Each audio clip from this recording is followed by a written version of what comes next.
அனைவருக்கும் மாலை வணக்கம். நான் பேசுறது கேக்குதுங்களா? யாராவது ஒருத்தங்க டைப் பண்ணுங்க எஸ் அப்படின்ட்டு. ஓகே, என்னோட பேர் ராஜபூபதி. இப்போங்க திரு ராஜ்மோகன் தமிழையா அவருங்க. இவங்க அரசு கல்லூரி அருப்புக்கோட்டையில தமிழ் பேராசிரியராக இருக்காங்க. கடந்த 15 ஆண்டுகளுக்கு மேலாக இந்த போட்டித் தேர்வு நோக்கில், ஏன்னா நமக்கு ரொம்ப முக்கியம், இப்போ கல்லூரி பேராசிரியர் அப்படிங்கிறது ரொம்ப முக்கியம் இல்லை, அந்த போட்டித் தேர்வுகளுக்கு வகுப்புகள் எடுத்துக்கொண்டிருக்கிறார்கள். அதுவும் குறிப்பாக நீங்க பாத்தீங்க அப்படின்னா நிறைய தமிழ் ஐயா பாத்தீங்கன்னா போட்டித் தேர்வு அப்படிங்கும்போது இந்த டிஎன்பிஎஸ்சி அந்த வகுப்புகள் எடுப்பாங்க. இவங்க பாத்தீங்கன்னா இன்னும் டெப்தா பிஜிடிஆர்பி, உங்களுக்கு தெரியும், முதுநிலை பட்டதாரி ஆசிரியர்கள், அவங்களுக்கு மிகவும் சிறப்பாக கடந்த 15 ஆண்டுகளுக்கு மேலாக வகுப்பு எடுத்துக்கொண்டிருக்கிறார்கள் பிஜிடிஆர்பி தமிழ் ஆசிரியர்களுக்கு. ஸோ அதனால உங்களுக்கு பாத்தீங்கன்னா நீங்க அட்டன் பண்ணி பாத்தீங்கன்னாலே தெரியும், சரிங்களா? நமக்கு ஆஸ்தான தமிழ் ஆசிரியர் ரொம்ப மிகவும் சிறப்பாக தமிழ் எடுப்பாங்க. அது பாத்தீங்கன்னா ரொம்ப ஒரு என்ன சொல்றது அப்படின்னா ரொம்ப டெப்தா நீங்க நீங்க உங்களுக்கு உடனே அது புரியும். எஸ்பெஷலி குறிப்பாக இலக்கணம், அவங்களோட எல்லாமே அவங்க ஸ்பெஷலிஸ்ட். பட் இலக்கணம் தான் நம்ம தேர்வர்களுக்கு மாணவர் புரிந்து கொள்ள கொஞ்சம் கடினமாக இருக்கும். ஸோ அதை ரொம்ப எளிமையாக எடுப்பாங்க. ஏன்னா இது பாத்தீங்கன்னா இந்த நியூ சிலபஸ், எஸ்பெஷலி புதுசா ப்ரிப்பேர் பண்றவங்களுக்கு சரி, பழைய ப்ரிப்பேர் பண்றவங்களுக்கு ஒரு வரப்பிரசாதம். நீங்க நிறைய அதுல இருந்து 12வது வரைக்கும் சிலபஸை வச்சுட்டுலாம் படிக்கக்கூடாது. அட்டை டு அட்டை உள்ள இருக்க எல்லா கண்டனையும் படிக்கணும். 6 to 12 புதிய புத்தகம், பழைய புத்தகத்துல இருந்து கேள்வி கேட்டாங்க. அதை தவிர 11, 12 சிறப்பு தமிழ் அப்படின்னு இருக்கும், அட்வான்ஸ் தமிழ், அதுல இருந்து இப்ப கேள்வி கேட்கிறாங்க. சோ இதெல்லாமே உங்களுக்கு பாத்தீங்கன்னா இப்ப எளிமைப்படுத்தப்பட்டுள்ளது. அனைவருக்கும் மாலை வணக்கம். ரேடியன் ஐஏஎஸ் அகாடமியின் சார்பாக இந்நிகழ்விலே பங்கேற்றிருக்கின்ற அத்தனை போட்டித் தேர்வு அன்பர்களுக்கும் பணிவாய்ப்பு கிடைக்கப்பட வேண்டும், அதற்கு எல்லாமல்ல இயற்கை அருள் புரிய வேண்டும் என்று வாழ்த்தி தமிழ் வகுப்பை தொடங்குகிறேன். ஒரு 15 ஆண்டுகளுக்கு முன்பாக, குறிப்பாக ஒரு 10 ஆண்டுகளுக்கு முன்பாக இலக்கணம் என்று சொல்லி ஒரு 20 கூறுகள் மட்டும்தான் இருந்தது. இதற்கு முந்தைய பாடத்திட்டம் மாற்றுவதற்கு முன்பாக இருந்த இலக்கணம் என்ற பகுதியில 20 கூறுகள் தான் ஒரு 10 ஆண்டுகளுக்கு முன்பாக ஒட்டுமொத்தமாக குரூப் 4க்கும் குரூப் 2க்குமான தமிழ் பாடத்திட்டமாக இருந்தது.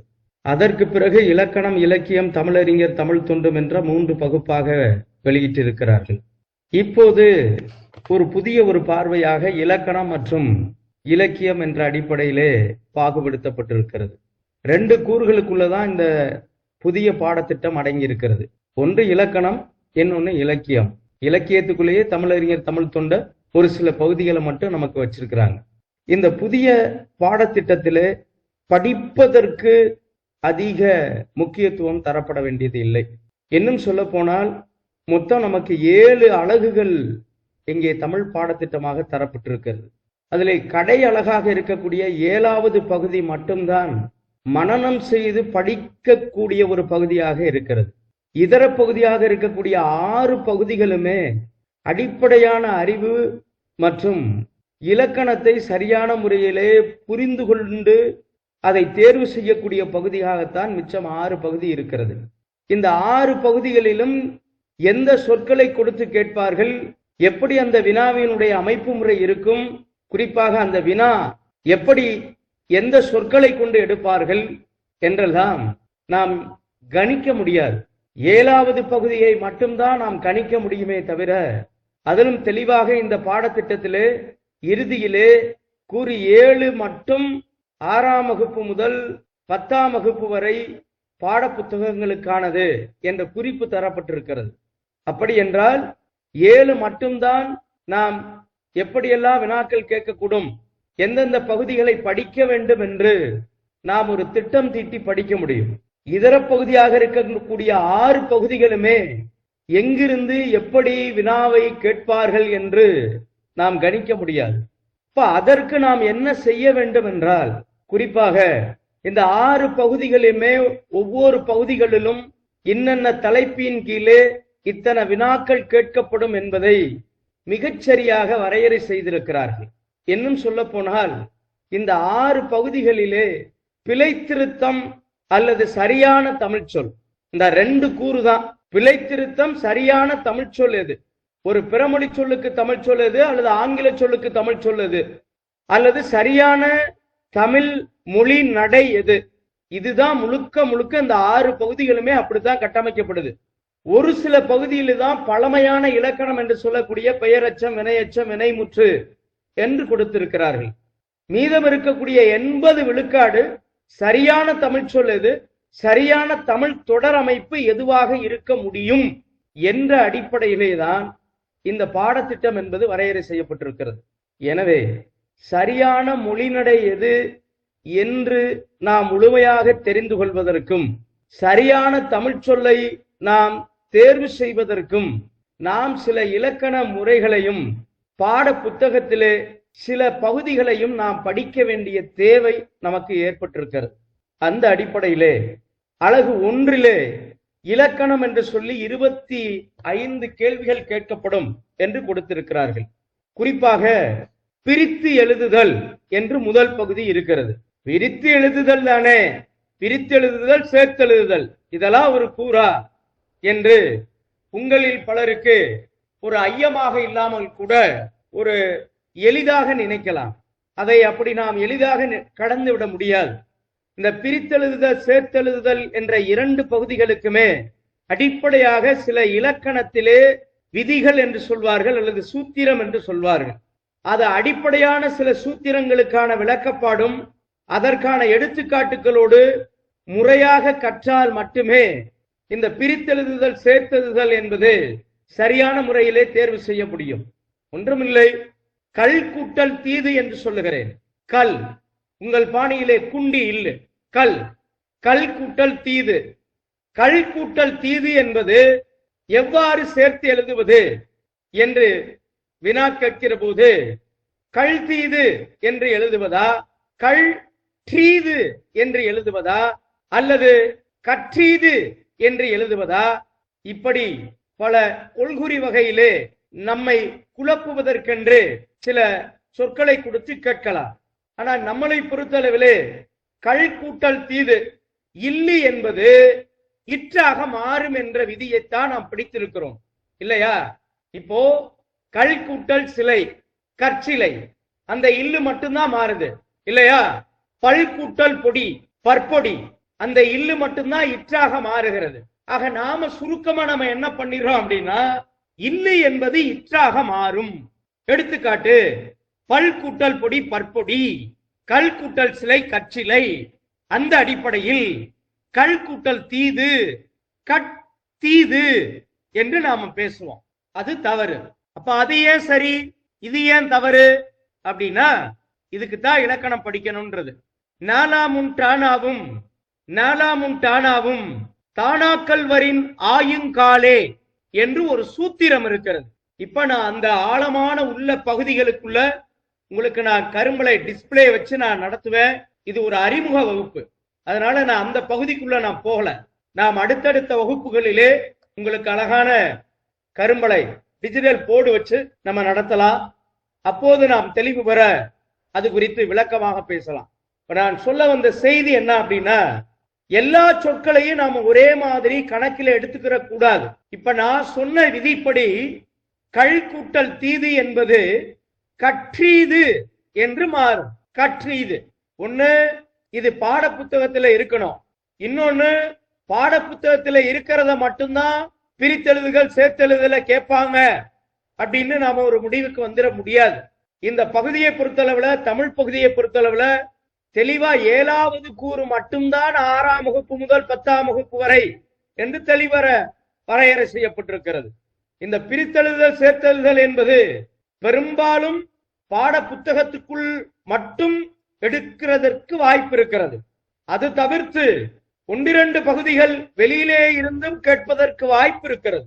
இந்த பாடத்திட்டத்தை பொறுத்தவரை தமிழை முறையாக கற்றிருக்கிறீர்களா, தமிழ் சொல்லை முறையாக அறிந்து வைத்திருக்கிறீர்களா, அல்லது தமிழ் சொற்றொடர் அமைப்பு சரியாக உங்களுக்கு எழுத அல்லது படிக்க தெரிகிறதா என்ற அடிப்படையிலே தான் இந்த பாடத்திட்டம் வரையறை செய்யப்பட்டிருக்கிறது. எனவே இந்த கல் கூட்டல் தீது என்பது கற்றீது என்று மாறும் என்று சொல்ல வேண்டும். இதற்கு இந்த இலக்கணத்தை நாம் முறையாக கற்றல் வேண்டும். அதே போல் நான் இப்படி சொல்லுகிறேன், நாள் கூட்டல் காட்டி, நாள் பள்ளிக்கூடத்துக்கு வர்ற அந்த பொதுலகரம், நாள் கூட்டல் காட்டி, என்ன காட்டி? நாட்காட்டி இல்லையா? கல் கூட்டல் குடி, கல் கூட்டல் குடி, கட்குடி. அப்ப இந்த ரெண்டு சொல்லின் வழியாக நாம என்ன புரிய முடியுது? பொதுலகர இல்லு இட்டாக மாறும் இல்லையா? கல் கூட்டல் குடி கட்குடி, நாள் கூட்டல் காட்டி நாட்காட்டி, இப்படி. அப்ப பொது இல்லு இட்டாக மாறும், அவ்வளவுதான்டா அப்படின்னு நம்ம முடிவுக்கு வந்துடக்கூடாது. இல்ல, இப்ப நாள் கூட்டல் மலர் நான் மலர், பொதுலகர இல்லு 3 சுழி இன்னாக மாறுது. அப்ப இதுக்கு விதி இருக்கு. மென்கணம் வருகிற போது, மென்கணம் என்றால் வருமொழியிலே நிலைமொழி வருமொழி என்று சொற்களை பிரிக்கிற போது 2 சொல்லு வரும். நாள் என்பது நிலைமொழி, மலர் என்பது வருமொழி. வருமொழி முதலில மெல்லின வந்தா பொதுலகர இல்லு 3 சுழி இன்னாக மாறும். வருமொழி முதலில வன்கணம் அதாவது வல்லின எழுத்து வந்தா பொதுலகர இல்லு இட்டாக மாறும். கல் கூட்டல் குடியிலேயே இல்லு இட்டா மாறுச்சு, கூ வந்து வல்லினம். நாள் கூட்டல் காட்டில இல்லு இட்டாக மாறுச்சு, ஏன்? கா என்பது வல்லினம். நாள் கூட்டல் மலர் அது நான் மலர், ஏன் இல்லு இன்னா மாறுச்சு? வருமொழி முதல்ல மெல்லினம். இந்த மாதிரி இது என்ன பார்த்து பிரித்தெழுதுதல் சேர்த்தெழுதுதல் என்பதுதானே என்று நாம ஒன்றுமில்லை. இரும்பு கூட்டல் முனை என்று சொல்லுகிறேன். இரும்பு கூட்டல் முனை, இதை சேர்த்து எழுதுகிற போது எவ்வாறு சேர்த்து எழுதுவது? இரும்பு கூட்டல் முனை இரும்பு முனையா அல்லது இருப்பு முனையா? இரும்பு முனைனா ஏன் சரி, இருப்பு முனைனா ஏன் சரி? இப்ப நான் கேட்ட கேள்விக்கு சிலர் இரும்பு முனைன்னு பதிலளிக்கலாம், சிலர் இருப்பு முனைன்னு பதிலளிக்கலாம். இரும்பு முனை சரினா ஏன் சரி, இருப்பு முனை தவறுனா ஏன் தவறு? இந்த காரண காரியம் நமக்கு தெரியும். அப்ப ஏன் சரி ஏன் தவறு என்பதற்காகத்தான் சில விதிகள், சில சூத்திரங்களை, இலக்கணத்தை முறையாக கற்றல் வேண்டும். நாம் நினைக்க கூடும், இது மாதிரியான ஒரு சில பகுதி, ஒரு சில வினாக்கள் தான் ஐயா கேட்பார்கள், இதை நாம விட்டுவிட வேண்டியது தானே என்றால், இது மாதிரி தான் அனைத்து பகுதிகளும். ஏனால் போட்டித் தேர்வாளர்கள் உங்களுக்கு நன்றாக தெரியும், இப்போது கலந்தாய்வு நடைபெற்றுக் கொண்டிருக்கக்கூடிய இந்த குரூப் 4 தேர்வுக்கு கிட்டத்தட்ட 20 லட்சம் பேர் வரைக்கும் விண்ணப்பிச்சிருக்கிறாங்க. காலி பணியிடங்கள் என்பது வெறுமன 6500 தான் பின்னாளிலே கூட்டப்பட்டது. அறிவிக்கப்பட்ட போது அவ்வளவுதான். ஒரு 6500 பேருக்கு 20 லட்சம் பேர் வந்து விண்ணப்பிக்கிறாங்க. அதுல பிஇம் இருக்காங்க, பிஹெச்டியும் இருக்காங்க, எம்இயும் இருக்காங்க, முதுகலை பட்டதாரியும் இருக்கிறாங்க, 10ஆம் வகுப்பு இருக்கிறாங்க, 12ஆம் வகுப்பு இருக்கிறாங்க, அனைத்து தரப்பினரும் இருக்கிறாங்க. இதுல யார் வெற்றி பெறுவதற்கு அதிகமான வாய்ப்பு இருக்கிறது? தொடர்ந்து வந்து பல்லாண்டு கால படித்துக் கொண்டு இருப்பவர்கள் மட்டுமல்ல, குறிப்பாக தொழில்நுட்பம், கணிதம் போன்ற பாடப்பிரிவுகளை நன்கு எடுத்து அந்த பகுதிகளை நன்கு பரிச்சயமானவர்கள், தொடர்ந்து வந்து பாத்தீங்க அப்படின்னா பொது அறிவை நன்கு கற்றறிந்த பெருமக்கள், இவர்களுக்கெல்லாம் அதிகமான வாய்ப்பு. தொடக்கத்திலே வந்து பாத்தீங்கன்னா எழுதுபவர்களுக்கெல்லாம் ஒரு சொற்ப மதிப்பெண் கூட கிடைப்பதற்கான வாய்ப்பு இல்லாமல் போய்விடுகிறது. எனவே போட்டித் தேர்வுகளை வெற்றி பெற வேண்டும் என்றால் முதலிலே பாடத்திட்டத்தை நன்கு படிக்க வேண்டும். எதை படிக்கிறீர்களோ இல்லையோ பாடத்திட்டம். முதலில் ஒரு பாட புத்தகத்திலே இருந்து ஒரு பகுதியை படிக்க செல்கிறீர்கள் என்றால் அந்த பாட கருத்து நமக்கு பாடத்திட்டத்தில் இருக்கிறதா என்று பார்க்க வேண்டும். பாடத்திட்டத்தில் இல்லாததை விடிய விடிய படித்து நமக்கு வீணான நிலையாக ஏற்படும். ஆகையினாலே முதலிலே எதை படிக்கிறீர்களோ இல்லையோ பாடத்திட்டத்தை, அது பொது அறிவாக இருந்தாலும் சரி அல்லது பொதுத்தமிழாக இருந்தாலும் சரி. மற்றொன்று, பாடத்திட்டத்தை படித்ததற்கு பிறகு பாட புத்தகம் கொண்டு படிக்கிறீர்கள் என்றால் அரை மணி நேரம் படித்தாலும் அது அழகான படிப்பாக இருக்க வேண்டும். எப்போதும் கேட்டாலும் அதை சொல்லுகின்ற அளவிற்கு அந்த அரை மணி நேர படிப்போ 6 மணி நேர படிப்போ படிக்க வேண்டும். அபாய குறியீடு போட்டு படிப்பது, வண்ண வண்ண எழுதுகோளால் பட்டை தீட்டுவது, இது மாதிரியான உங்களுடைய படிப்பு இல்லாமல் பெரும்பான்மை எழுதி வைத்து படிப்பது என்பது, என்றைக்கோ ஒருவன் தான் சொன்னான், ஒரு முறை எழுதுவது என்பது 10 முறை படிப்பதற்கு சமம் என்று. அது போகிற போக்கில் சொல்லப்பட்ட கருத்தியல் அல்ல. அது போட்டித் தேர்வுகளை வென்ற பெருமக்களுக்கு நன்றாக தெரியும். எனவே எழுதி வைத்து படிப்பது என்பது உங்களுக்கு நீண்ட காலத்திற்கு மட்டுமல்ல, எப்போதுமே நினைவில் நிற்கின்ற பாடமாக இருக்கும். எனவே பெரும்பான்மை நன்கு அறியப்பட்ட செய்திகளாக இருந்தாலும் அல்லது அறிய வேண்டிய செய்திகளாக இருந்தாலும் எழுதி வைத்து படிப்பது, ஐயம் இருந்தால் தொடர்புடைய ஆசிரியர்களை தொடர்பு கொண்டு அது அறிந்ததற்கு பின்பு அதை சரியான முறையிலே புரிந்துணர்வு செய்து இருத்திக் கொள்வது என்ற அடிப்படையிலே இந்த பயணம் சென்றால் மட்டுமே வெற்றி பெறுவதற்கான சாத்தியங்கள் நிறைய இருக்கிறது. காலையிலே எழுந்து புத்தகத்தை தூக்கி வைத்து நான் 10 மணி நேரம் படித்தேன், 8 மணி நேரம் படித்தேன், 16 மணி நேரம் படித்தேன் என்று நம்மளை நாமே சுய புராணம் பாடிக்கொண்டு நாம் அங்காய்த்துக் கொண்டிருந்தோம் என்றால் நமக்கு பதவி கிடைப்பதற்கான வாய்ப்பு இல்லை. எனவே பாடத்திட்டத்தை நன்கு படியுங்கள். அதை விடுத்துவிட்டு தானத்திலேயே சிறந்த தானம் நிதானம். நிதானம், அவசரம் இல்லாமல் எழுதி வைத்து படியுங்கள். எழுதி வைத்து படிக்கக்கூடிய பாடங்களிலே ஐயங்கள் இருந்தால் தொடர்புடைய ஆசிரியர்கள் அல்லது இன்றைக்கு காணொளியிலே நீங்கள் என்ன தலைப்பை கேட்டாலும் அதை அருமையாக விளக்கப்பாடு சொல்வதற்கு நிறைய நமக்கு மென்பொருள் அல்லது திறன்பேசியிலே கொடுக்கப்பட்டிருக்கிறது. கொஞ்சம் தேடுங்கள். தேடல் உள்ள உயிர்களுக்குத்தான் தினமும் பசி இருக்கும். காற்று உள்ள போதுதான் தூற்றிக்கொள்ள வேண்டும். எனவே அறிவு பசியோடு இருங்கள் என்று சொல்லி, எனவே இந்த 1வது கூறிலே இருக்கக்கூடிய பிரித்தெழுதுதல், சேர்த்தெழுதுதல், இந்த 2 பகுதிகளுக்கும் சில இலக்கண சூத்திரங்களை அறிய வேண்டிய தேவை இருக்கிறது. அதை தாண்டி 6ஆம் வகுப்பிலே இருந்து 12ஆம் வகுப்பு வரை ஒவ்வொரு பாடத்திற்கு பின்புறம் இருக்கக்கூடிய பிரித்தெழுதுதல், சேர்த்தெழுதுதல் அல்லது எதிர்ச்சொல் பகுதிகளை நாம் தொகுப்பாக எழுதி வைத்துக் கொண்டு அதை ஒன்றுக்கு ஒரு 10 முறை கொஞ்சம் மறுபடியும் கொஞ்சம் மீட்டுருவாக்கம் செய்வது என்பது இந்த பகுதிக்கு நல்ல பலன் அளிக்கும். அதற்கு அடுத்த நிலையிலே சந்திப்பிழை என்று இருக்கிறது. உங்கள் எல்லோருக்கும் தெரியும், சந்தி என்றால் சந்தித்தல். சந்தித்தல் 2 சொற்கள் சந்திக்கின்ற போது எந்த இடத்திலே ஒற்று வரும், ஒற்று என்றால் புள்ளி வைத்த எழுத்து, எந்த இடத்திலே புள்ளி வைத்த எழுத்து வர வேண்டும், எந்த இடத்திலே புள்ளி வைத்த எழுத்து வருதல் கூடாது. அதாவது வல்லின மிகுமிடம் அல்லது வல்லின மிகாயிடம். 2 சொற்களுக்கு நடுவிலே எந்த இடத்திலே வல்லினம் என்ற இக்கு, இச்சு, இத்து, இப்பு, இக்கு, இச்சு, இத்து, இப்பு, இந்த 4 எழுத்துக்கள் எங்கு வரும், எங்கு வராது, இந்த 2 பகுதிகளை அடிப்படையா தெரிஞ்சுக்கிட்டோம்னா இந்த சந்தி பிழையில நாம முழுமையான மதிப்பெண்ணை நம்ம பெற முடியும். இப்ப இந்த சந்தி பிழை என்ற சொல்லிலே கூட சந்தி பிழை, இதுல கூட இப்ப இருக்கு. சந்தி கூட்டல் பிழை, சந்தி பிழை. பிழை கூட்டல் திருத்தம், பிழை திருத்தமா பிழை திருத்தமா? பிழை திருத்தத்துல இத்து வருமா வராதா? சந்தி பிழையில இப்பு வருது, ஒற்று வருது.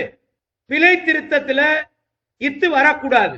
ஏன் இதுல வந்துச்சு, ஏன் அதுல வரக்கூடாது அப்படிங்கறது இலக்கணம் தெரியணும். பிழை திருத்தம் சொல்லி பார்க்கிற போது இத்து வர்ற மாதிரி தெரியும், ஆனா இலக்கணப்படி இத்து வரக்கூடாது.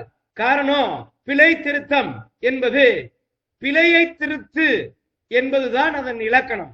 பிழையை திருத்து என்றால் ஐ என்பது மறைந்து வந்திருக்கிறது. பிழையை திருத்து ஐ 2 சொற்களுக்கு நடுவில் மறைந்து வந்தால் அந்த சொல்லுக்கான இலக்கணம் என்ன அப்படின்னா வேற்றுமை தொகை. குறிப்பாக ஐ என்பது 2ஆம் வேற்றுமை உருவு. சொற்களுக்கு நடுவிலே 2ஆம் வேற்றுமை உருவு மறைந்து வருமானால் அது 2ஆம் வேற்றுமை தொகை என்று பெயர். இலக்கணப்படி 2ஆம் வேற்றுமை தொகையிலே வல்லினம் மிகாது. ஆகையினாலே பிழை திருத்தத்திலே வல்லினம் மிகவில்லை. பிழை திருத்தம் என்றுதான் சொல்ல வேண்டும். சந்தி பிழை, சந்தி பிழை. இங்க சந்தி என்பது பிறமொழி சொல்லு. பிறமொழி சொல்லுக்கெல்லாம் இலக்கணம் கிடையாது. தேசிய கூட்டல் கீதம்ன்றோம். தேசிய கீதமா தேசிய கீதமா என்று கேட்டால் தேசிய கொடியா தேசிய கொடியா என்று கேட்டால் தேசிய கொடின்னு சொல்லலாம், தேசிய கொடின்னு சொல்லலாம், தேசிய கீதம்னு சொல்லலாம், தேசிய கீதம்னு சொல்லலாம். ஏன்னா நம்மளுடைய இலக்கணம் என்பது தமிழ் சொற்களுக்குத்தான் இலக்கணமே தவிர பிறமொழி சொற்களுக்கு இலக்கணம் அல்ல. தேசியம் என்பது பிறமொழி சொல், சந்தி என்பது பிறமொழி சொல். இதுக்கு இப்பு வரலாம், இப்பு இல்லாமையே இருக்கலாம். ஆனா பிழை திருத்தம் என்பது இரண்டுமே தமிழ் சொல், அதற்கு இலக்கணம் இருக்கிறது, அது இரண்டாம் வேற்றுமை தொகை. ஆகையினாலே அங்கு வர வேண்டும். எனவே உங்களுடைய 6ஆம் வகுப்பிலிருந்து 12ஆம் வகுப்பு புத்தகம் வரை ஒரு சில பாடங்களிலே மட்டும், குறிப்பாக 9, 11ஆம் வகுப்பு புத்தகங்களிலே எந்தெந்த சொற்களை எடுத்தெல்லாம் வல்லின மிகும், எந்தெந்த சொற்களை எடுத்து வல்லின மிகாது என்ற ஒரு இலக்கணம் கொடுக்கப்பட்டிருக்கிறது.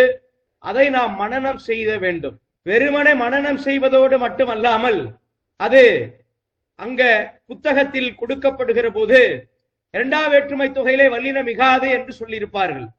இரண்டாம் வேற்றுமை உருவும் பயனும் உடன் தொக்க தொகையில் வல்லின மிகும் என்று சொல்லியிருப்பார்கள். இதை மனப்பாடம் செய்யக்கூடாது. மனப்பாடம் செய்வது ஒரு புறம் இருந்தாலும் கூட, நான் முன்னே சொன்னேன், பாட புத்தகத்திலே மனனம் செய்தாலும் கூட அதிலே இரண்டாம் வேற்றுமை தொகைனா என்னன்னு தெரிஞ்சுக்கிட்டு அதை மனனம் பண்ணணும். இரண்டாம் வேற்றுமை உருவும் பயனும் உடன் தொக்க தொகையில் வல்லின மிகும் என்று சொல்லுகிறார்கள் என்றால், முதலிலே இரண்டாம் வேற்றுமை உருவும் பயனும் உடன் தொக்க தொகை என்றால் என்ன, ஏன் அந்த உருவும் பயனும் உடன் தொக்க தொகைன்னு சொல்றாங்க, அதற்கான இலக்கணம் என்ன என்பதை எடுத்துக்காட்டுகளோடு விளக்கப்பாடுகளோடு புரிந்து வைத்துக் கொள்ள வேண்டும். அப்படி இருந்தால் மட்டும்தான் இந்த சந்திப்பிழையில முழுமையான மதிப்பெண்ணை நாம் பெற முடியும். இது ஒன்று. அடுத்து குறில் நெடில் வேறுபாடு என்று இருக்கிறது. இது எளிமையான வினாக்களாக இருந்தாலும் கூட சிலருக்கு ஒரு ஐயத்தை ஏற்படுத்தும். இப்போ எப்போதுமே உயிரெழுத்துக்களிலே குறிலெழுத்து என்பது 5 எழுத்துக்களாகவும் நட்டெழுத்து 7 எழுத்துக்களாகவும் இருக்கிறது. அதே மாதிரி உயிர்மை எழுத்துக்களிலும் குறில் இருக்கிறது, நெடில் இருக்கிறது. உயிர்மை எழுத்திலே குறில் நெடிலை நாம் எப்படி பார்க்க வேண்டும் என்றால், உயிரெழுத்தை அடிப்படையாக வைத்துத்தான் உயிர்மை எழுத்தினுடைய குறில் எழுத்தை பார்க்க வேண்டும், நெடில் என்பதை பார்க்க வேண்டும். நான் சொல்வது புரியும் என்று நினைக்கிறேன். உயிர்மை எழுத்து, இப்ப கை என்று சொல்லுகிறேன், கை என்பது ஒரு உயிர்மை எழுத்து. இந்த கை என்பது குறிலா நெடிலா என்று கேட்டால் இது ஒரு நட்டெழுத்து. என்ன நட்டெழுத்து? உயிர்மை நட்டெழுத்து. ஏன் நட்டெழுத்துன்னு சொல்றோம்? கை என்ற எழுத்தை பிரிக்கிற போது இக்கு கூட்டல் ஐ என்று வருகிறது. ஐ என்ன எழுத்து? உயிரிலே நட்டெழுத்து. அப்ப ஐ நட்டெழுத்து என்றால் உயிர்மை எழுத்திலும் ஐ வருகிற போது உயிர்மையும் நட்டெழுத்தாக மாறும். எனவே நான் சொல்ல வருகிற கருத்து யாதெனில், உயிர்மை எழுத்திலே குறில் நெடில் என்ற வேறுபாடு உயிரெழுத்தை அடிப்படையாக வைத்து பார்க்க வேண்டும். இதுவும் கூட ஒரு வினாவாக கேட்கப்பட்டிருக்கிறது. உயிர்மை எழுத்தில் குறில் நெடில் வடிவம் எந்த எழுத்தை அடிப்படையாக கொண்டு கணிக்கப்படுகிறது என்பது கூட ஒரு ஆண்டு டிஎன்பிஎஸ்சி வினா. அப்ப குறில் நெடில் உயிர்மை எழுத்திலே குறில் நெடில் என்ற வேறுபாடு உயிரெழுத்தை அடிப்படையாக கொண்டுதான் பாகுபடுத்தப்படுகிறது என்பதை நாம் தெரிந்து வைத்துக் கொள்ள வேண்டும். அடுத்து மிக ஒரு எளிமையான பகுதியை நம்ம சொல்ல முடியாது, இது கடந்த கால பகுதி. குறிப்பாக லகர லகர லகர வேறுபாடு, நகர நகர வேறுபாடு, ரகர ரகர வேறுபாடு ஒரே மாதிரியான ஒளி குறிப்பாக இருக்கும், ஆனால் பொருள் வேறாக இருக்கும். இப்ப நம்ம மரம் என்று சொல்லுகிறோம், மரம் வல்லின சகரம், இன்னொன்னு மரம் என்று இடையின ரகரம் சொல்றோம். இது நம்ம எல்லாருக்கும் தெரிந்ததுதான். இயல்பான சொற்கள் எல்லாருக்கும் தெரிகிற மாதிரியே இது கொடுப்பாங்கன்னு நம்ம சொல்ல முடியாது. மரம் என்றால் ஒரு தாவரம், மரத்தை குறிக்கிறது, தாவர மரத்தை குறிக்கிறது. மரம் என்று கேட்டால் அது வீரம் என்ற பொன்மையிலே குறிக்கிறது. இது மாதிரி எளிமையான சொற்களை நம்ம கேட்பாங்கன்னு நம்ம சொல்லிவிட முடியாது. இந்த பகுதியை பொறுத்தளவுல 6ஆம் வகுப்பிலிருந்து 12ஆம் வகுப்பு வரை இந்த ஒளி வேறுபாடு அறிந்து எழுதுதல் என்ற பகுதியிலே தொடர்ந்து அங்குமிங்குமாக ஒரு சில பகுதிகளிலே ஒரு சில பக்கங்களிலே கொடுக்கப்பட்டிருக்கிறது. இதையும் நாம் சேகரித்து அது மனனம் செய்து கொள்ள வேண்டியது கட்டாயம். இதிலே பாடப்புத்தகத்திலே இருந்துதான் இந்த பகுதியிலே கேட்பார்கள் என்று நாம் சொல்லிவிட முடியாது. ஒரு 90 விழுக்காடு அளவிற்கு பாடப்புத்தகத்திலே இருந்துதான் கேட்பதற்கு வாய்ப்பு இருக்கிறது. அது தவிர்த்து எங்கேனும் ஒரு சில இடங்களிலே இது மாறுபாடு நடக்கலாம். அடுத்த பகுதி இன எழுத்துக்கள் என்று இருக்கிறது. இன எழுத்து என்றால் இன எழுத்து, இப்போ உயிரெழுத்துக்கள் மெய்யெழுத்துக்கள் என்று சொல்லுகிறோம், அதுபோல இன எழுத்து ஒவ்வொரு எழுத்துக்களுக்கும் இன எழுத்து இருக்கிறது. எந்த எழுத்துக்களுக்கெல்லாம் இணை எழுத்து இருக்கிறது அதற்கு இனமான எழுத்து என்றால் குறிப்பாக உயிரெழுத்துக்களுக்கு இணை எழுத்து இருக்கிறது. உயிரெழுத்துல நம்ம ரெண்டு பிரிவா பிரிக்கிறோம், ஒன்னு குறில் இன்னொன்னு நெடில் என்று. நெடில் எழுத்துக்கள் 7, குறில் எழுத்துக்கள் 5.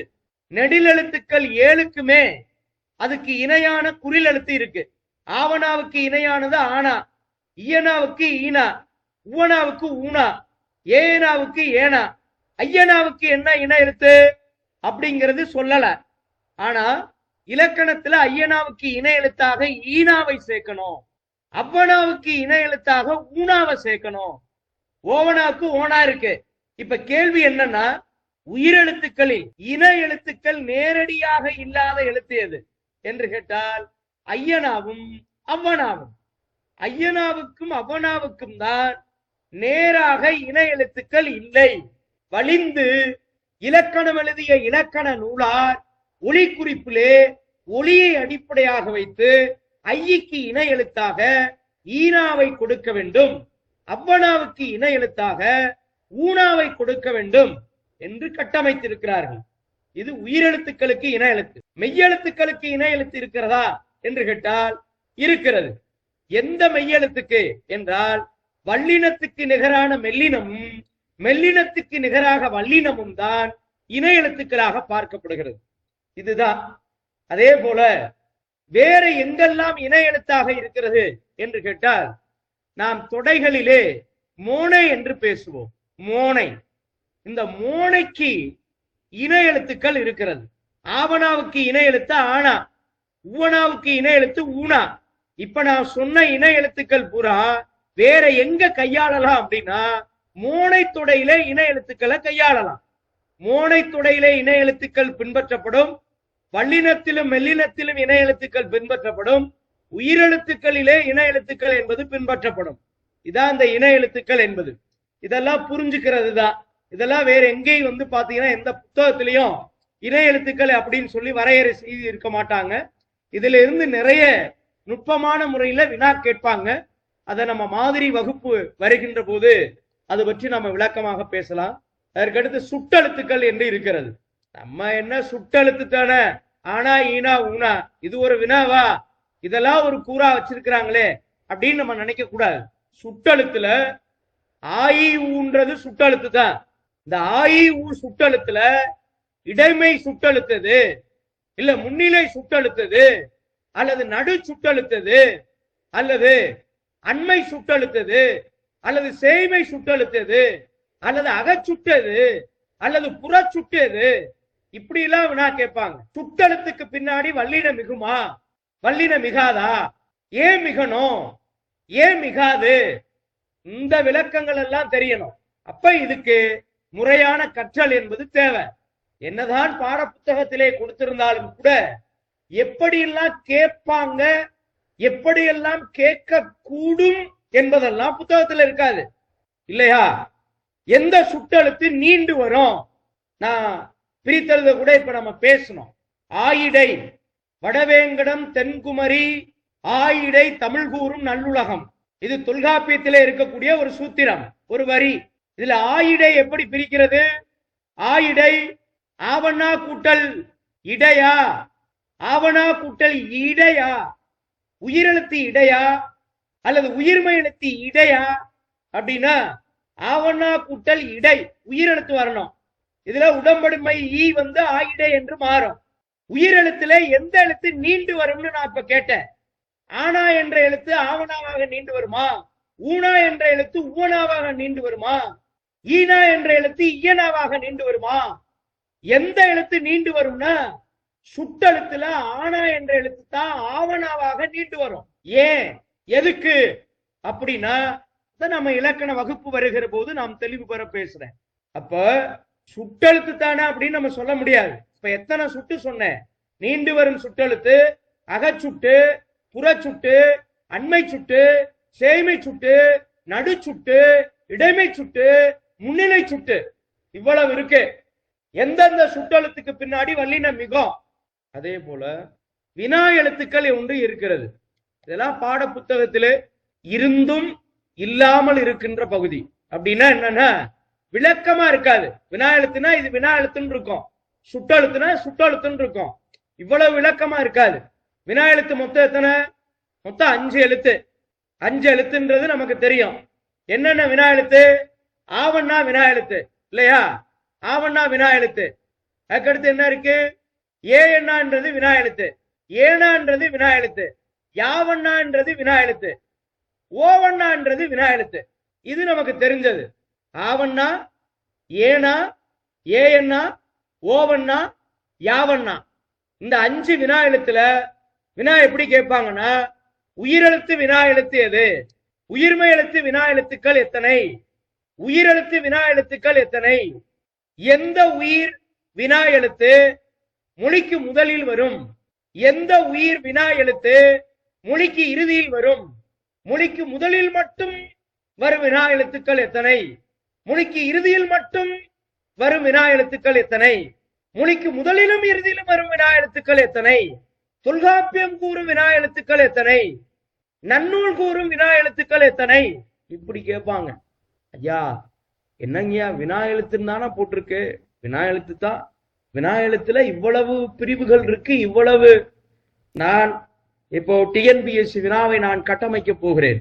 பெரும்பாலும் கல்லூரியிலே பணி செய்யக்கூடிய பேராசிரியர் பெருமக்கள் அல்லது பள்ளிகளிலே நன்கு பரிச்சயம் பெற்ற ஆசிரியர் பெருமக்களைத்தான் இந்த வினா எடுக்கும் பணிக்கு வந்து பாத்தீங்கன்னா அழைக்கிறாங்க. அவர்களினுடைய வழிகாட்டுதல் அடிப்படையில நான் இப்ப சொல்லுறேன். ஒரு வினானா அவங்க எல்லாம் கற்றறிந்த பெருமக்கள். அங்க பாடத்திட்டம் கொடுக்கப்படும், நூலகம் கொடுக்கப்படும். அந்த நூலகத்திலே இருந்து அந்த வினா எழுத்துக்கள் ஏற்கனவே அவர்கள் படித்தது, கற்றறிந்த அடிப்படையிலே, அனுபவத்தின் அடிப்படையிலே வினாக்கள் எடுக்கக்கூடும். சில வினாக்கள்லாம் பாத்தீங்க அப்படின்னா எந்த புத்தகத்திலுமே இருக்காது. 90% வினாக்கள் அப்படியே புத்தகத்தில் இருக்கிறத கேட்க மாட்டாங்க. ஒரு 10% வினாக்கள் தான் அப்படியே புத்தகத்தில் இருக்கக்கூடிய வரிகள் மாறாமல், வார்த்தை மாறாமல் கேட்பதற்கு வாய்ப்பு இருக்கிறது. மீதம் 90% வினாக்கள் நாம் சிந்தித்து அடிக்கக்கூடிய பகுதிகளாகத்தான் இனி வரும் காலத்தில் வருகின்ற வினாக்கள் இருக்கும் என்பதை பணிவோடு கூறிக்கொள்ளுகிறேன். எனவே இவ்வளவு வினா எழுத்துக்கள் இருக்கிறது. அதே போல ஒருமைப்பன்மை என்று இருக்கிறது. இந்த ஒருமைப்பன்மையை பொறுத்தளவிலே, இந்த ஒருமைப்பன்மை என்பது பல இடங்களிலே வருகிறது. இந்த 6 கூறுகளில 3வது கூறுல வருது, 4வது கூறுல கூட வருது, தொடர்ந்து பல கூறுல வருது. பிழை திருத்த பல கூறுல வருது. அதான் நான் தெளிவா சொன்னேன். 7வது பகுதி மட்டும்தான் இலக்கியம், தமிழறிஞர், தமிழ் தொண்டும் இந்த படிப்பதற்கான. மிச்சம் இருக்கக்கூடிய 6 பகுதிகளுமே பெரும்பான்மை ஆட்சி செய்யக்கூடிய பகுதி என்னன்னா பிழை திருத்தம். அவ்வளவுதான். ஒருமைப்பன்மைனாலும் அதுவும் பிழைதான், சந்தி பிழைனாலும் அதுவும் பிழைதான், பிறமொழி சிக்கலை நீக்குதல் அதுவும் பிழைதான், கலை சொல்லுக்கு நிகரான தமிழ் சொல் அதுவும் பிழைதான், அல்லது ஆங்கில சொல்லுக்கு நிகரான தமிழ் சொல் அதுவும் பிழை சொல்லுதான். இப்படி பாத்தீங்க அப்படின்னா எல்லாமே அந்த பிழைகளுக்குள்ளதான் எல்லாமே அடங்குது. இந்த ஒருமைப்பன்மை பிழையை பொறுத்தளவுல திணை, பால், உயர்திணை, அகிரிணை அப்படிங்கிற 2 திணை இருக்கின்றது நம்ம எல்லாரும் தெரியும். உயர்திணையில 3 பால் இருக்கின்றது தெரியும். ஆண்பால், பெண்பால், பலர்பால். அகிரிணையில 2 பால் இருக்கு, ஒன்றன்பால், பலவின்பால் இருக்கு. இது எல்லாம் நமக்கு தெரிஞ்சதுதான். இருந்தாலும் உயர்திணை ஆண்பால்ல தொடங்குச்சுன்னா ஆண்பால்ல முடியணும், பெண்பால்ல தொடங்குச்சுன்னா பெண்பால்ல முடியணும், பலர்பால்ல ஒரு சொல்லு தொடங்குதுன்னா முடிவும் பலர்பால்ல முடியணும், ஒன்றன்பால்ல தொடங்குதுன்னா ஒன்றன்பால்ல முடியணும், பலவின்பால்ல தொடங்குதுன்னா பலவின்பால்ல முடியணும். இதெல்லாம் சாதாரணது. இந்த 20 லட்சம் பேர்ல பாத்தீங்கன்னா கிட்டத்தட்ட 15 லட்சம் பேருக்கு இதெல்லாம் தெரியும். இது அல்ல வினா, இது அல்ல சவால், இது அல்ல போட்டி. என்ன கேட்பாங்க? இப்ப நான் எளிமையா கேட்கிறேன். ஆசிரியர் கல்லூரிக்கு வந்தார், ஆசிரியர் கல்லூரிக்கு வந்தான், ஆசிரியர் கல்லூரிக்கு வந்தால், ஆசிரியர் கல்லூரிக்கு வர முயன்றார். இப்படி எல்லாம் இருக்குன்னு வைங்க, நீங்க எல்லாருமே அடிச்சிருவீங்க ஆசிரியர் கல்லூரிக்கு வந்தாருன்னு. காரணம் ஏன் அப்படின்னா ஆசிரியர் இருள தொடங்குது, முடிவு இராத்தான் இருக்க முடியும். ஆசிரியர் போய் வந்தான்னு சொல்ல முடியாது, வர முயன்றான்னு சொல்ல முடியாது, வந்தான்னு சொல்ல முடியாது. அதனால எளிமையா அடிச்சிருவீங்க. இப்ப நான் கேட்கிறேன், வீரரும் வீரரும் தேரும், வீரரும் தேரும் வீதியில் உலா வந்தன, வந்தனவா, வந்த நர்ரா, வந்தார் கல்லா, வந்தன, வந்தன, வந்த நர், வந்தார் கல், வந்தது, வந்த நவா, வந்த நர்ரா, வந்தார் கல்லா வந்ததா அப்படின்னா ஒவ்வொருத்தரும் ஒரு பதில் சொல்லுவீங்க. வந்தனர், வந்தார்கள், வந்தன, வந்தனர், இப்படி சொல்லுவீங்க. பெரும்பாலும் வந்தது மட்டும் சொல்ல மாட்டீங்க. ஆனா அந்த 3 பகுதிக்கும் ஆள் இருக்குன்றது மட்டும் எனக்கு நல்லா தெரியும். எது சரி, ஏன் சரி? சரின்னு நம்ம ஒற்றை வார்த்தையில கடந்து போக முடியாது. ஒருமை பன்மைதான் சார், என்ன பிரியுது, இது தெரியாதா அப்படின்னா, வீரரும் தேரும் வீதியில் உலா வந்தனர் என்பதுதான் சரி. ஏன் சரி? இருள தொடங்குறதுனாலயா? அது மட்டும் இல்லைங்க. இருள தொடங்குறதுனால மட்டும் இல்ல, இருள தொடங்குறதுனால மட்டும் இல்ல. வீரர் என்பது உயர்திணை, தேர் என்பது அகிரிணை. ஒரு தொடரமைப்புக்குள்ள ஒரு உயர்திணை ஒரு அகிரிணை சொல்லு இருக்குன்னா, ஒரு உயர்திணை ஒரு அகிரிணை, அல்லது 2 உயர்திணை 2 அகிரிணை. ஐயா, உயர்திணையும் அகிரிணையும் சொற்றொடர்ல சம அளவுல இருக்கியா? முடிவு எப்படினும், முடிவு எப்படி முடியணும்? உயர்திணை பன்மையில முடியணுமா, இரு கல்லுல முடியணுமா, இல்ல அகிரிணை பன்மையில ஆனாவுல முடியணுமா? அப்படின்னா அதான் இலக்கணம். உயர்திணையும் அகிரிணையும் சொற்கள் சம அளவில இருந்தா உயர்திணை பன்மையிலே முடிய வேண்டும். உயர்திணை பன்மையில எப்படி முடியணும்? இருள முடியணும். அப்ப அகிரிணை பன்மையில எப்ப சார் முடியும்? அகிரிணை பன்மையில எப்ப முடியும்னா, உயர்திணையும் அகிரிணையும் சம அளவில இல்லாமல் அகிரிணை சொற்கள் பலவாகவும் உயர்திணை சொற்கள் குறைவாகவும் இருந்தால் அகிரிணை பன்மையில முடியணும். உயர்திணை சொற்கள் அதிகமாகவும் அகிரிணை சொற்கள் குறைவாகவும் இருந்தா உயர்திணை பன்மையில முடியணும். உயர்திணையும் அகிரிணையும் சம அளவில இருந்தா அந்த கருத்தை பார்க்கணும். உயர்திணையும் அகிரிணையும் சொற்கள் சம அளவில் இருந்தால் கருத்தை பார்க்கணும். என்ன கருத்து? வீரரும் தேரும் வீதியில் உலா வந்தனர். வீரர் தேரு வீதியில உலா வர்றது முதல் நல்ல கருத்தா அல்ல கருத்தா? நல்ல கருத்து. அப்ப நல்ல கருத்துனா உயர்திணை பன்மையில முடியணும், அல்ல கருத்துனா அகிரிணை பன்மையில முடியணும். இப்ப மூடனும் ஆடும் ஒரே குளத்தில் குளித்தனர், குளித்தன, குளித்தார்கள், குளித்ததுன்ற. மூடனும் மூடனும் மாடும் அல்லது மனிதனும் மனிதனும் மாடும் ஒரே குளத்தில் குளித்தனர், குளித்தார்கள், குளித்தன, குளித்தது. எது சரியாக இருக்க முடியும்? ரெண்டுமே சம அளவுல இருக்கு. மனிதன் உயர்திணை, மாடு அக்ரிணை, 2 சம அளவுல இருக்கு. சம அளவுல இருந்தா என்ன செய்யணும்? கருத்தை பார்க்கணும், கருத்தை பார்க்கணும். மனிதனும் மாடும் குளிக்கிறது நல்ல கருத்து, ஒரே குளத்துல குளிக்கிறது நல்லது கருத்தா? அப்ப என்ன செய்யணும்? கருத்து தப்பான கருத்தா இருக்கு, கெட்ட கருத்தா இருக்கு. அப்ப அகிரிணை பன்மையில முடியும். இந்த மாதிரி நிறைய நம்ம விதிகள், இலக்கணம், முறையான கற்றல் இருந்தா மட்டும்தான் இது மாதிரியான பிழை திருத்த பகுதியை நாம் சரி செய்ய முடியும். இல்லை என்றால் நாம் போகிற போக்கில் வெறும் மனநத்தை மட்டும் வைத்துக்கொண்டு, நிறைய பாட புத்தகங்கள் இருக்கிறது, நிறைய பேர் புத்தகங்கள் எழுதியிருக்கிறார்கள், இது எல்லாம் சரிதான். ஆனால் விளக்கம், அதற்கான எடுத்துக்காட்டு, வேறு எப்படியெல்லாம் அந்த பகுதிகளுக்குள் கேட்கக்கூடும் என்கின்ற அந்த யூகிக்கின்ற திறம் என்பதெல்லாம் இது மாதிரியான இலக்கண கற்றல் வகுப்புகளிலேதான் நீங்கள் அறிந்து கொள்ள முடியுமே தவிர, புத்தகத்திலோ சுயமாகவோ திறன்பேசிகளில் ஒரு தலைப்பை தட்டிவிட்ட மாத்திரத்தில் யூடியூப்லயோ நீங்க அதை காண முடியாது என்பதுதான் என்னுடைய பார்வை. அதற்கு அடுத்து பாத்தீங்கன்னா வேர்ச்சொல் அறிதல், வேர்ச்சொல்லில இருந்து வினைமுற்று வினையச்ச வினையால் அணையும் பெயர் பெயரச்சம் இதையெல்லாம் அறிதல் என்று இருக்கிறது. உங்க எல்லாருக்கும் தெரியும். வேர்ச்சொல் என்பது எப்பவுமே கட்டளையா இருக்கும். படித்தான்னா படி, கேட்டான்னா கேள், உண்டான்னா உண்ணு. இது எல்லாருக்கும் நமக்கு தெரியும். என்ன பெயரச்ச வினையச்ச வினையமுற்று வினையால் அணையும் பெயர் தானே அப்படின்னு வாங்க. இப்போ வந்தான் என்பது வினைமுற்றாவும் சொல்லலாம், வினையால் அணையும் பெயரும் சரி. படித்தான் என்பது வினையால் அணையும் பெயராகவும் சொல்லலாம், வினைமுற்றாகவும் சொல்லலாம். வினைமுற்றுகள் எல்லாம் வினையால் அணையும் பெயராகவும் வரும். வினையால் அணையும் பெயர்கள் எல்லாம் வினைமுற்றாக வராது. என்னங்க அப்படின்னு சொல்றீங்க, இப்படின்னு சொல்றீங்க? அதான் இலக்கணம். அதுக்கு என்ன? இப்ப படித்தவன் அப்படின்னா அது வினையால் அணையும் பெயர் தான், வினைமுற்று கிடையாது. படித்தான்னா அது வினை முற்றுன்னு சொல்லலாம், வினையாளனையும் பெயர்னு சொல்லலாம். நம்ம இதுவரைக்கும் என்ன கற்றிருக்கோம் அப்படின்னா, ஈனா ஊனாவுல முடிஞ்சா அது வினையச்சம், ஆனாவுல முடிஞ்சா பெயரச்சம். சில பேர் அப்படி நேரடியா வினையச்சமா பெயரச்சமா வா ஈஸியா சொல்லித்தரேன். பாட பாட எப்படி முடியுது? ஆனாவுல முடியுதா? இது பெயரச்சம்பா. ஆஹா. ஓட எப்படி முடியுது? ஆனாவுல முடியுதா? இது பெயரச்சம்பா. பாடி ஈனாவுல முடியுதா? இது வினையச்சம். வந்து ஊனால முடியுதா? இது வினையச்சம். எப்படி? நான் சொன்ன பாட ஓடன்றதும் வினையச்சம் தான். ஏன் வினையச்சம்? அதுக்கு இலக்கணம் இருக்கு. பாடும் அது பெயரச்சம், ஆனால மட்டும் முடியாது, உம்முல முடியும். ஏன் உம்முல முடியணும்? ஏன் உம்மு சொல்லணும்? ஏன் உம்மு வரணும்? இந்த தெளிவு நிலை வேணும். ஒரு முறை தெளிவு நிலை பெற்றுக்கிட்டீங்கன்னா அடுத்தடுத்து அதை பார்க்கணும் அவசியம் இல்லை. ஏன்னா ஒவ்வொரு ஆண்டு காலமும் வினையச்சம் பெயராச்சமுக்கான இலக்கணங்கள், சூத்திரங்கள், விதிப்பாடுகள், விளக்கப்பாடுகள், எடுத்துக்காட்டுகள் மாற போறது கிடையாது. எப்பவுமே ஒண்ணுதான். ஏன் மாறும், எதுக்காக மாறும், எப்ப அது வரும், இதெல்லாம் தெரிய வேண்டியது அவசியம்.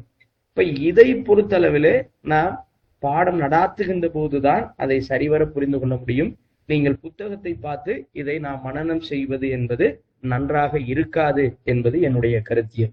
அதற்கு அடுத்து எதிர்ச்சொல்லுன்னு ஒரு பகுதி இருக்கு பாருங்க. அயற்சொல். அயற்சொல், இந்த அயற்சொல் என்பது பிறமொழி சொல் என்பது ஆங்கில சொல்லுக்கு நிகரான தமிழ் சொல் என்பது கலைச்சொல்லுக்கு நிகரான தமிழ் சொல்.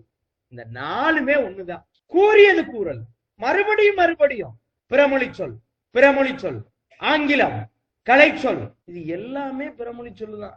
பிறமொழி சொல்லு. இப்ப கிராமம்ன்ற வில்லேஜ், வில்லேஜ் என்பதற்கு நிகரான தமிழ் சொல் என்ன அப்படின்னா கிராமம்ன்றவங்க. கிராமம் என்பது பிறமொழி சொல். இதுல என்ன நமக்கு சிக்கல் இருக்குன்னா, ஆங்கில வில்லேஜ், கிராமம் தமிழ். ஆனா அவன் கேட்கிறது ஆங்கில சொல்லுக்கு நிகரான தமிழ் சொல். ஆக்சிடென்ட், நேரடியா விபத்து, அதான் தமிழ் சொல். நமக்கு நம்மில் பலருக்கு எது பிறமொழி சொல் எது தமிழ் சொல் என்பதை கற்றல் என்பது இல்லை. இது படிக்கிறதுனால மட்டும் வராது. இது போன்ற பாடப்பகுதிகள், வகுப்புகளை நீங்கள் கவனிக்கின்ற போதுதான் இதுல இருக்கக்கூடிய உண்மையான சில நிலைகளை நாம விளக்கினால் மட்டும்தான் இதை நான் ஒரு கணப்பொழுது நான் விளக்க முடியாது.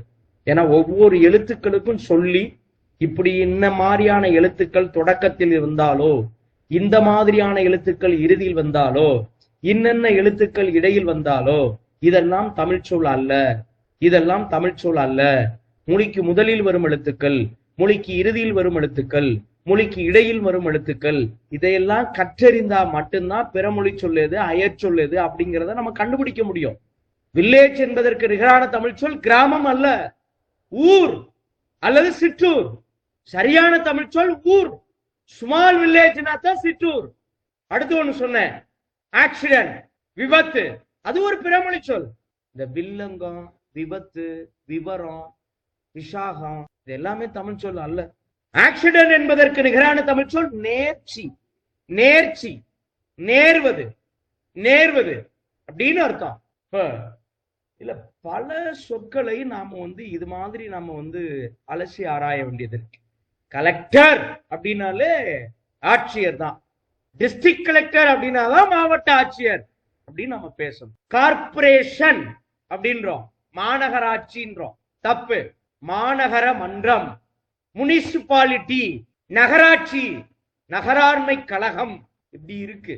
இப்ப எதுக்கு பிரியாரிட்டி கொடுக்கணும்? நகராட்சியும் இருக்கு, அங்க நகராண்மை கழகம் இருக்கு. இப்ப எதுக்கு பிரியாரிட்டி கொடுக்கணும்னு ஒண்ணு இருக்கு. இப்படி எல்லாம் நம்ம நிறைய பார்க்க வேண்டியதாக இருக்கிறது. இதையும் நாம் வகுப்பிலே தான் தெளிவு பெற வேண்டுமே தவிர இது படித்து அறிய வேண்டிய பகுதி அல்ல. மற்றொன்று எதிர்ச்சொல் என்று ஒன்று இருக்கிறது பாருங்க. எதிர்ச்சொல் நல்லா தெரியணும். நம்மள பலருக்கு என்ன வந்தானா போனா சென்றானா கேட்டா, இது அல்ல. எதிர்ச்சொல் என்பது வேறு, எதிர்மறை என்பது வேறு. எதிர்ச்சொல் இப்ப உயர்வுனா தாழ்வு, அகம் என்றால் அது புறம் இல்லையா, மேல் அப்படின்னா கீழ், வந்தான் அப்படின்னா சென்றான், படித்தான், வந்தான், எதிர்ச்சொல். வரவில்லை, இது இல்ல. வந்தான்னா வரவில்லை இல்ல, சென்றான். எதிர்ச்சொல் என்பது வேறு, எதிர்மறை என்பது வேறு. வந்தான் எதிர்மறை, வரவில்லை எதிர்ச்சொல், சென்றான். அப்படி எனவே எதிர்ச்சொல் என்பது வேறு, எதிர்மறை என்பது வேறு. இந்த ரெண்டுக்குள்ள வேறுபாடு நம்ம தெரியணும். அதுவும் கற்றல் வழியாகத்தான் வர முடியும். அதற்கு அடுத்து பாத்தீங்கன்னா வினைச்சொல், எழுத்துப்பிழை, ஒற்றுப்பிழை, அதெல்லாம் அவ்வளவுதான். எழுத்துப்பிழை, ஒற்றுப்பிழை அப்படின்னாலும் வல்லினமிகம் வல்லினமிகா இடத்துக்குள்ளதான் வருது. சரியா? இப்ப ஆட்டுக்கிடாயின்ற, ஆட்டுக்கடாயின்ற, ஆட்டுக்கடான்ற, ஆட்டுக்கிடான்ற, கிடாவா கடாவா, கிடாயா கடாயா, இது தெரியணும். இது எழுத்து பிழை. கிடா என்பது சரியா, கிடா என்பது சரியா, கடா என்பது சரியா, கடா என்பது சரியா? எது சரி என்றால் கடா என்பதுதான் சரி. தான் மரபு. கிடாயும் தவறு, கிடாவும் தவறு, கடாயும் தவறு. இது மாதிரி சொல்லுக்குள்ளேயே எழுத்து பிழைகள் இருக்கும், ஒற்று பிழைகள் இருக்கும். இதையெல்லாம் நம்ம பார்க்க வேண்டியது இருக்கு.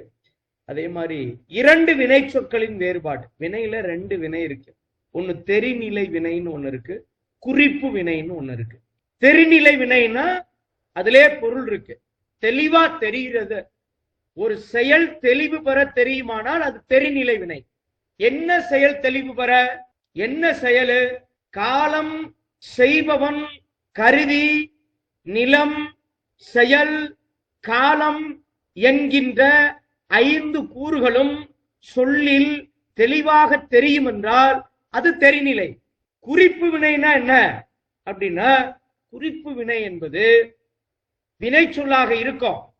ஆனால் காலத்தையோ, செயலையோ, செய்பவனையோ, கருவியையோ, நிலத்தையோ எதையும் காட்டாது. பண்பை மட்டும் குறிப்பாக காட்டும் வினை குறிப்பு வினை. எங்கெல்லாம் அது குறிப்பு பெயரச்சம் என்று சொன்னாலும் சரி, குறிப்பு வினையச்சம் என்றாலும் சரி, குறிப்பு வினைமுற்று என்று சொன்னாலும் சரி, இதெல்லாம் பண்பை மட்டுமே குறிப்பாக காட்டும். குறிப்புன்னு எங்கெல்லாம் வருதோ அங்கெல்லாம் பண்புன்ற வார்த்தையை மட்டும் சேர்த்துக்கணும். குறிப்பு, பண்பு, பண்பை குறிப்பா காட்டுவதுதான் குறிப்புனாலே. இப்ப இதுக்குள்ள நிறைய இன்னும் வகைகள் இருக்கு. அதெல்லாம் நம்ம நேரடி வகுப்புல நம்ம பார்க்கலாம்.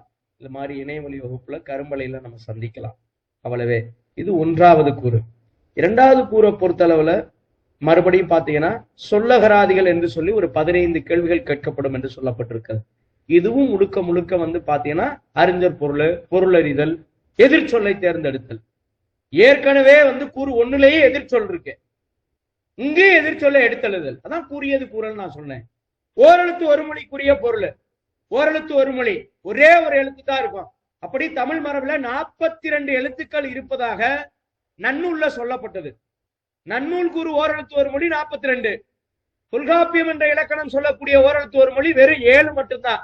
உயிரெழுத்து 7 இருக்கு இல்லையா, நெடில் எழுத்து, அந்த உயிர் 7 எழுத்துந்தான் தொல்காப்பியர் எழுதப்பட்ட காலத்துல ஓரெழுத்து ஒரு மொழி. நன்னூல் எழுதப்பட்ட காலத்துல ஓரெழுத்து ஒரு மொழி 42. இன்னைக்கு அது 420க்கு மேல இருக்கு ஓரெழுத்து ஒரு மொழி. அப்படின்னா ஒரு எடுத்துக்காட்டி சொல்ல போறேன், 420 இல்ல, 42க்கு மேல இருக்கு. இன்னைக்கு 100க்கு மேற்பட்ட சொற்கள் ஓரெழுத்து ஒரு மொழின்றோம். அப்ப இன்னைக்கு இருக்க மரபதான் நம்ம இலக்கணம் முறைப்படி கேட்கிறாங்கன்னா அதுக்கு நம்ம நேரடி வினா. இப்ப ஊ அப்படின்னு சொல்றேன், ஊ ஊ அப்படின்னா உணவுன்ற பொருள் இருக்கு, இறைச்சின்ற பொருள் இருக்கு. ஊனா உயிரெழுத்துன்ற பொருள் அல்ல. இப்ப இதுக்கு நம்ம வந்து நிறைய நம்ம பார்க்க வேண்டியது இருக்கு. அதை நம்ம நேரடி வகுப்புல நம்ம பார்க்கலாம். அதே மாதிரி ஒரு பொருள் தரும் பல சொற்கள். இது தமிழ்ல 2 மரபு இருக்கு. ஒரே சொல்லு இருக்கும், அது பல பொருளை தரும். பல சொல்லானது ஒரு பொருளை தரும். ஒரே பொருளை தரக்கூடிய பல சொற்கள் இருக்கு. இப்ப சூரியன்னாலும், ஆதவன்னாலும், வெய்யோன்னாலும், ஞாயிறுனாலும், இந்துனாலும், பானுனாலும், ரவினாலும், ரகுனாலும் ஞாயிறு தான், சூரியன் தான். இப்ப நான் சொன்னது பல சொல், ஆனா பொருள் ஒன்று. மா அப்படின்ற ஒரே சொல், அதுக்கு வெவ்வேறு பொருள் இருக்கு. மானா லட்சுமி, மானா மாமரம், மானா விலங்கு, மானா குதிரை, மானா பெரிய, மானா மானு. மா என்பது நில அளவை. மா, புலி, காணி, இதெல்லாம் நில அளவையில இருக்குமா. இப்படி எல்லாம் நிறைய இருக்கும். அதெல்லாம் நம்ம வந்து தேர்வு செய்யப்பட்டு நான் குறிப்பேடாக வச்சிருக்கிறேன், அதை நீங்க பார்க்கலாம். அதே மாதிரி வந்து பாத்தீங்கன்னா பொருந்தா சொல்லு, பொருந்தா சொல். இந்த பொருந்தா சொல்லு அப்படிங்கிறதுக்கு வந்து பாத்தீங்க அப்படின்னா ஒரே மாதிரி 3 இருக்கும், 1 மட்டும் மாறுபட்டு இருக்கும் இல்லையா. அதை எடுத்தெழுத சொல்லுவாங்க. அது நூல்கள்ல இருந்து கேட்கலாம், நூலாசிரியர்ல இருந்து கேட்கலாம், தொகுப்பு பெயர்கள்ல இருந்து கேட்கலாம், வினை மரபுல இருந்து கேட்கலாம், ஒளி மரபுல இருந்து கேட்கலாம், இலக்கணத்துல இருந்து கேட்கலாம், என்ன வேணாலும் சொற்களுக்குள்ள இருந்து கேட்கலாம், எதுக்குள்ள வேணாலும் கேட்கலாம். அதனால அதை நாம பிரிச்சு பார்க்க முடியாது. இப்ப இடைச்சொல் தொடர், உரிச்சொல் தொடர், வேற்றுமை தொகாநிலை தொடர், விழி தொடர் அப்படின்னு சொல்றேன். இதுல பொருந்தாதது எது அப்படின்னா வேற்றுமை தொகாநிலை தொடர். எழுவாய் தொடரும் இறைச்சொல் தொடரும் உரிச்சொல் தொடரும் அல்வழி புணர்ச்சிக்குள்ள வரும். அல்வழி புணர்ச்சி. வேற்றுமை தொகாநிலை தொடரு அல்வழி புணர்ச்சிக்குள்ள வராது. புணர்ச்சியில 2 புணர்ச்சி இருக்கு. ஒன்னு அல்வழி புணர்ச்சி, வேற்றுமை புணர்ச்சி. எதெல்லாம் வேற்றுமை புணர்ச்சிக்குள்ள வரும், எதெல்லாம் அல்வழி புணர்ச்சிக்குள்ள வரும் அப்படின்ற விதி தெரிஞ்சாதான் அதை நம்ம சரியா பண்ண முடியும். எல்லாமே தொடர் தொடர் தான். எழுவாய் தொடர், வேற்றுமை தொடர், இடைச்சொல் தொடர், உரிச்சொல் தொடர் அப்படின்னு தான் இருக்கும். ஆனா எது இதுல பொருந்தாதது அப்படின்னா அதற்கு காரண காரியம் நம்ம தெரியணும். இதுவும் புத்தகத்தில் இருக்காது. அதை நாம் கற்றல் வழியாகத்தான் தெரிந்து கொள்ள வேண்டும். அதற்கு அடுத்து அகரவரிசைப்படி. அகரவரிசையில உயிரெழுத்து அகரவரிசை, அப்புறம் மெய்யெழுத்து அகரவரிசை, அப்புறம் உயிரெழுத்து மெய்யெழுத்து அகரவரிசை, அப்புறம் பாத்தீங்கன்னா தமிழ் எழுத்துக்களும் பிறமொழி சொற்களும் இருந்தால் எப்படி வகைப்படுத்துவது, ஒரே மாதிரியான உயிரெழுத்துக்கள் வந்தால் எப்படி வகைப்படுத்துவது, ஒரே மாதிரியான மெய்யெழுத்துக்கள் வந்தால் எப்படி வகைப்படுத்துவது. எனவே இதுல ஒரு 7-8 வகை இருக்கு. உயிரெழுத்து வரிசை, மெய்யெழுத்து வரிசை, தமிழும் வடமெழுத்தும், அப்புறம் பாத்தீங்கன்னா ஒரே மாதிரியான உயிரெழுத்து, ஒரே மாதிரியான மெய்யெழுத்து அப்படின்னு சொல்லி ஒரு 4-5 வகை, கிட்டத்தட்ட ஒரு 7 வகை இருக்கு. அதை நம்ம பார்க்கணும். இது ரொம்ப எளிமையா தெரியற மாதிரி இருக்கும். இதுக்குள்ளேயும் சில நுட்பங்கள் இருக்கு அப்படிங்கிறத நான் சொல்லிக்கிறேன். அதே மாதிரி ஒரு பொருள் பன்மொழி. ஏறத்தாழ பாத்தீங்கன்னா ஒரு பொருள் தரும் பல சொற்கள் தான் அந்த ஒரு மொழி பன்மொழி அப்படிங்கிறது. இப்ப நடு மையம்ன்றோம். நடுநாளும் மையம்னாலும் ஒண்ணுதான். நீண்ட நெடுந்தருன்ற, நீண்ட நாளும் நடுநாளும் ஒண்ணுதான். அதே மாதிரி பாத்தீங்க அப்படின்னா ஒரு தனின்ற, ஒரு நாளும் தனி நாளும் ஒண்ணுதான். இது மாதிரி பாத்தீங்கன்னா இது பள்ளி பாட புத்தகத்துல இருந்தாலும் கூட கொஞ்சம் வெளியில போய் கேட்கறதுக்கான வாய்ப்புகளும் இருக்கு. அதே மாதிரி இரு பொருள், ஒரு பொருள் தரக்கூடிய பல சொல்லு மாதிரியே 2 பொருளை தரக்கூடிய சொற்கள் சில மட்டும் இருக்கு. அதே மாதிரி இந்த பேச்சு வழக்கு எழுத்து வழக்கு அப்படிங்கிறதும் வழக்கம் போல பாத்தீங்கன்னா பிழை திருத்தம் தான். பிழை திருத்தம். அதே மாதிரி சொல்லும் பொருளும் இது அறிஞர் பொருள் அறிதல். ஒவ்வொரு சொல்லுக்கான சரியான தமிழ் பொருள் என்ன அப்படிங்கிறத கேட்பாங்க. இது உங்க பாட புத்தகத்துல இருக்கக்கூடிய பின்பகுதியில இருக்கக்கூடிய அறிஞர் பொருட்களை கொஞ்சம் தொகுத்தி எழுதி வச்சுக்கிட்டீங்க அப்படின்னா இது சரியாக இருக்கும். அதே மாதிரி ஒரு சொல்லிற்கு இணையான வேறு சொல் அறிதல். இதுவும் ஒரு பொருள் தரும் பல சொற்கள் அப்படிங்கிறதும் சொல்லும் பொருள் அறிதல் அப்படிங்கிறதும் ஒரு பொருள் பன்மொழின்றதும் ஒண்ணுதான். சொற்களைத்தான் வேற வேறையா கொடுத்து கேட்டிருக்காங்களே ஒழிய ஏறத்தாழ ஒரே பகுதியாகத்தான் இருக்கிறது. இந்த அதே மாதிரி கோடிட்ட இடத்தில் சரியான சொல்லை தேர்ந்தெடுத்தல், இதுவும் பிழை திருத்தல் தான். அதே மாதிரி பேச்சு வழக்கில் தொடர்களில் பிழை திருத்தம், எழுத்து வழக்கு, பேச்சு வழக்கு. ஆக அழகு 2 பொறுத்தளவுல முழுக்க முழுக்க பாத்தீங்கன்னா பிழை திருத்தம் என்ற பகுதி தான் கோலோச்சி இருக்கிறது.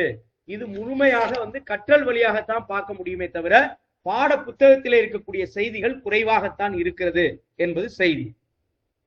அழகு 3ல பாத்தீங்க அப்படின்னா சொற்களை ஒழுங்குபடுத்தி சொற்றொடர்.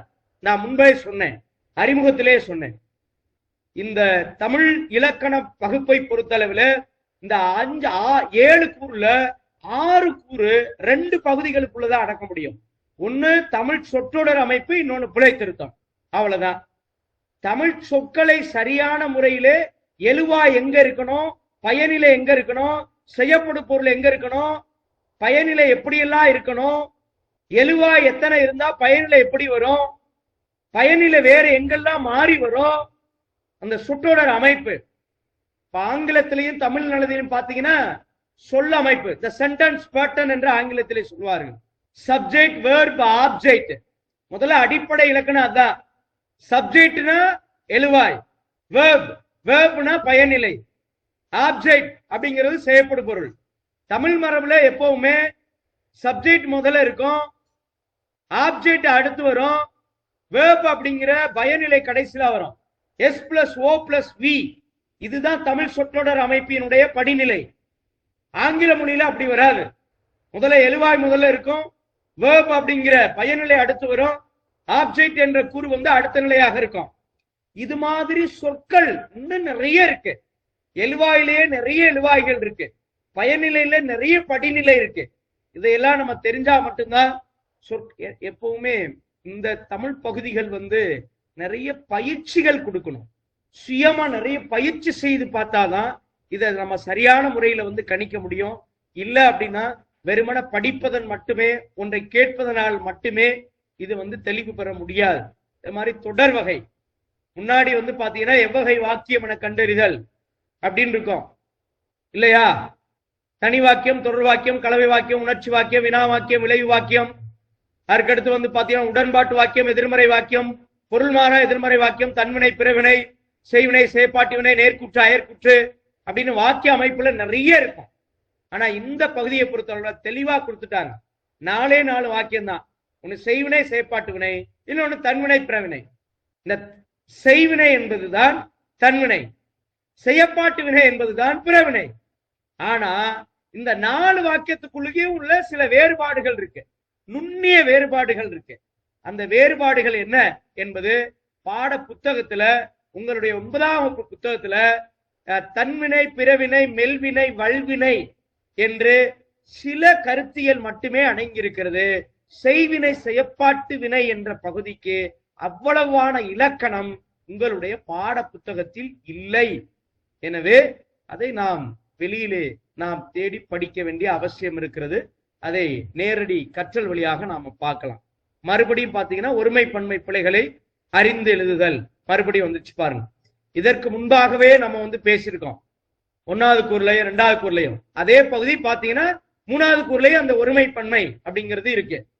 அதே மாதிரி வந்து பாத்தீங்க அப்படின்னா அலகு 3லே வந்து பாத்தீங்கன்னா 2வது பகுதியிலையும் அதே தான், ஒருமை பன்மை தான். அதோடு கூடுதலா வந்து பாத்தீங்க அப்படின்னா வினைமரபு, ஒளிமரபு. வினைமரபுனா என்ன? ஒவ்வொரு செயலையும் எப்படி செய்யணும்னு நம்ம முன்னோர்கள் கற்பிதம் செய்திருக்கிறாங்க. இப்ப சோறு பொங்கு, சோறு ஆக்கு, சோறு வடி, சோறு சம, இது வினைமரபு. சரியான வினைமரபை தேர்ந்தெடு. சோறு பொங்கா, சோறு ஆக்கா, சோறு வடியா, சோறு சமையா.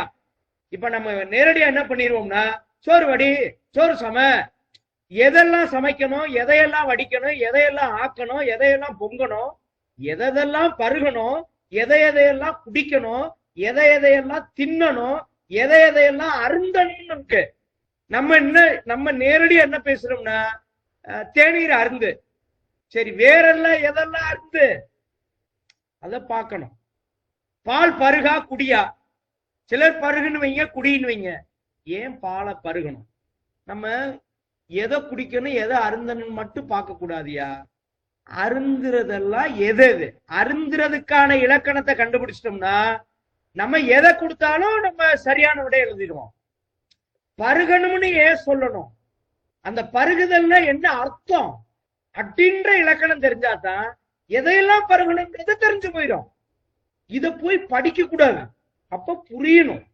அப்ப வகுப்பில் கவனித்தால் மட்டும்தான் அதை சரியாக காலப்போக்கில் நாம் உணர முடியும். அதே மாதிரி வந்து பாத்தீங்கன்னா விலங்குகளினுடைய இளமை பெயர்கள், அதே மாதிரி விலங்குகளினுடைய ஒளி மரபுகள், அதே மாதிரி வந்து பாத்தீங்கன்னா தாவரத்தினுடைய உறுப்பு பெயர்கள் இருக்கு, தாவரத்தினுடைய இளமை பெயர்கள் இருக்கு, தாவரத்தினுடைய தொகுப்பு பெயர்கள் இருக்கு, பொருள் தொகுப்பு பெயர்கள் இருக்கு. நான் எளிமையா கேட்கிறேன், உங்க பாட புத்தகத்துல சில புத்தகங்கள்ல உடு குறியிட்ட பாடல்கள் மனப்பாடம் அப்படின்னு போட்டிருப்பாங்க. உடு குறியிட்ட, உடு உடு உடுன்னா என்ன அர்த்தம்? நட்சத்திரம்னு அர்த்தம். நட்சத்திரம் என்பது பிறமொழி சொல், உடுன்றதுதான் தமிழ் சொல். உடு நட்சத்திர கூட்டம் அல்ல, தப்பது. உடுக்கணம், கணம்னா கூட்டம், உடுக்கணம். உடுக்கணம் இலக்கணம் என்பது போல உடுக்கணம். உடுக்கணம்னா நட்சத்திர கூட்டம்னு அர்த்தம். இது பொருள் தொகுப்பு. கள்ளி கற்றை, சாவி கொத்து, வீரர் படை, மக்கள் கூட்டம் இல்ல மண்பதை. மக்கள் கூட்டம் சொல்லக்கூடாது, மண்பதை. மண்பதைனா மக்கள் கூட்டம். இப்படி ரொம்ப நுணுக்கமான பகுதிகள் எல்லாம் இருக்கிறது. ஒவ்வொருவரா வெளியேறி கொண்டே இருக்கிறார்கள். அவ்வளவு வகுப்பு போரடிக்குதான்னு தெரியல. இதுதான் நல்ல முறை கிடையாது. எப்போதுமே ஒரு வகுப்பை கவனிக்கிறீர்கள் என்றால் அது முழுமையாக கவனிக்க வேண்டும், இல்லை என்றால் தொடக்கத்திலே வெளியேறிட வேண்டும். இதெல்லாம் நல்ல ஒரு போக்குக்கான அடையாளம் அல்ல. உங்கள் இந்தியாவினுடைய தலைநகரம் தில்லியா புது தில்லியா அப்படின்னா கூட, புது தில்லின்னு உங்க எல்லாருக்கும் தெரிஞ்சாலும் கூட அதை எழுதி வைக்கணும். முழுமையா என்ன சொல்ல வர்றாங்கன்றது தெரியும். ஏதாவது ஒரு நேரத்துல நமக்கு ஒரு புதிய செய்திகள் கிடைக்கும். அதுதான் ஒரு நல்ல முறை. ஆனால் இங்கே பல ஊர்களிலிருந்து பல இடங்களிலிருந்து இந்த வகுப்பை கவனிக்கிறீர்கள். ஒருவேளை என்னுடைய ஒளி உங்களுக்கு சரியா கேட்கவில்லையா, ஒருவேளை ஒளித்திரைகள் சரியாக இல்லாததனால் நீங்கள் வெளியேறுகிறீர்களா என்பது தெரியவில்லை. அதிகபட்சமாக நான் இன்னொரு 5 நிமிடத்தில் நான் நிறைவு செய்கிறேன். அதனாலே கொஞ்சம் வெளியேற வேண்டாம். அது கொஞ்சம் அச்சமாக இருக்கிறது, நல்ல முறை அல்ல.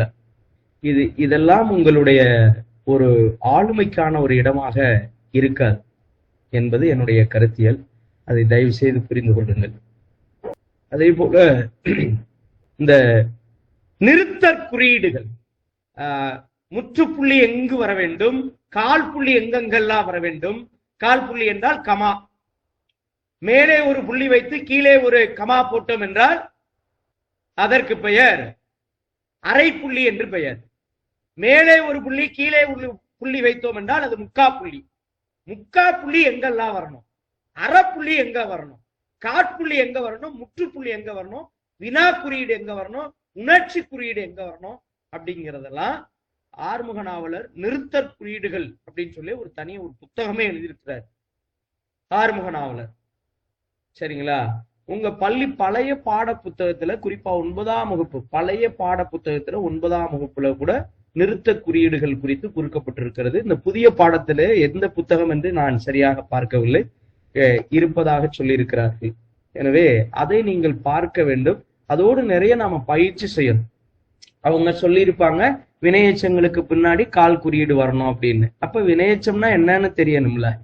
வினையெச்சம்னா என்ன? பயனிலை அடுத்தெல்லாம் கால் புள்ளிகள் வரணும் அப்படின்னு சொல்லியிருப்பாங்க. முக்கா புள்ளி வரணும்னு சொல்லுவாங்க, அல்லது அரை புள்ளி வரணும்னு சொல்லுவாங்க. அப்ப பயனிலைனா என்னன்னு தெரியணும்ல. அவங்க ஒரு பயனிலையை கொடுத்திருப்பாங்க, அதுதான் பயனிலை இல்லைல்ல. அப்ப பயனிலைக்குன்னு ஒரு இலக்கணம் இருக்குல்ல. அப்ப அந்த பயனிலை முறையாக கற்றணும். அப்ப இதுவும் நாம் கற்றல் வழியாகத்தான் தெரிந்து கொள்ள முடியும் என்பது கருத்து. இதுக்கடுத்து கூறு 4ல கலை சொல்லாக்கம். இதுவும் நம்ம இன்னும் சொல்ல போனோம்னா பிறமொழி சொல்லு, அல்லது பாத்தீங்கன்னா ஒவ்வொரு துறை, மருத்துவத்துறை இருக்கு, கல்வித்துறை இருக்கு, சுகாதாரத்துறை, இப்படி ஒவ்வொரு துறைகளிலும் பயன்படுத்தக்கூடிய சொற்கள் இருக்கு இல்லையா. சொற்கள் இப்ப நான் கையில வச்சிருக்கிறது பேனா. இதுக்கு பேனான்றது ஒரு அலுவல் ரீதியாக கல்வி ரீதியான பாத்தீங்கன்னா ஒரு கலை சொல்லாக்கம் அப்படிங்கிறோம். இப்ப ஜன்னல், இப்ப வீடு, நான் இப்ப வீட்டுல இருந்து பேசுறேன், என் வீட்டுல இப்ப ஜன்னல் இருக்கு. ஜன்னல், இப்ப ஜன்னலுக்கு பிறமொழி சொல் என்ன, தமிழ் சொல் என்ன? ஜன்னல் என்பது பிறமொழி சொல். சன்னலா, அது தமிழ் எழுத்து. பலகனி அப்படின்னு அர்த்தம். பலகனி, பலகனி. இப்படி ஒவ்வொரு துறையில இருந்து பாத்தீங்கன்னா பல சொற்கள் இருக்கு. அதற்கான தமிழ் சொல்லுதான். அது பிறமொழி சொல்லாக இருந்தாலும் சரி, அயற்சொல் என்று சொன்னாலும் சரி, ஆங்கில சொல் என்று சொன்னாலும் சரி, எல்லாமே பிறமொழி சொல். அதற்கு நிகரான தமிழ் சொல் அப்படிங்கிறது தான் இந்த அழகு 4 என்பது. அதை நாம் 6ஆம் வகுப்பில இருந்து 12ஆம் வகுப்பு, குறிப்பாக பாத்தீங்கன்னா சிறப்பு தமிழ் 11, 12ஆம் வகுப்பு சிறப்பு தமிழிலே கலை சொல்லாக்கம் என்று ஒரு கட்டுரை இருக்கிறது. அது குறித்து ஒரு தெளிவான பார்வை இருக்கிறது. நிறைய கலை சொல்லாக்கம் இந்த சிறப்பு தமிழ்ல கொடுத்திருக்கிறாங்க. தயவு செய்து அந்த புத்தகங்களிலே இருக்கின்ற கலை சொல்லாக்கம் குறித்த அந்த விளக்கம், அதற்கான இலக்கணம், அது என்னென்ன கலை சொற்கள் இருக்கிறது என்பதை தேர்ந்தெடுத்து எழுதி வைத்துக் கொண்டு மனனம் செய்வது கூறு 4க்கு சிறந்த பகுதியாக இருக்கும். கூறு 5ஐ பொறுத்தளவிலே என்ன செய்வாங்கன்னா விடைக்கேற்ற வினா ஒரு பத்தி கொடுத்துருவாங்க. அது கட்டுரையாக இருக்கலாம், ஒரு ஆவணமாக இருக்கலாம், ஒரு கோப்புகளாக இருக்கலாம், இன்ன பிற செய்தியாக இருக்கலாம், ஒரு உவமையாக இருக்கலாம், அல்லது பழமொழிகளாக இருக்கலாம். பழமொழிகளுக்கு நிகரான அர்த்தம் என்ன, உவமைகளுக்கு நிகரான அர்த்தம் என்ன, அல்லது ஒரு பத்தியிலே கொடுத்து விட்டு அதற்கு நேராக வினாவை கொடுத்து அந்த விடையை சரியாக எடுத்து எழுதுவது. இதெல்லாம் பாத்தீங்கன்னா இந்த பழமொழிகளும் உவமைகளும் கொஞ்சம் மனப்பாடம் பண்ணணும். ஒவ்வொரு பழமொழிகளுக்கு என்ன அர்த்தம், அது என்ன கருத்து சொல்ல வரும், அர்த்தம் வேற கருத்து வேற. அர்த்தம்னா நேரடியான அர்த்தம் என்ன, அதன் மூலமாக என்ன கருத்து வரும், என்பது.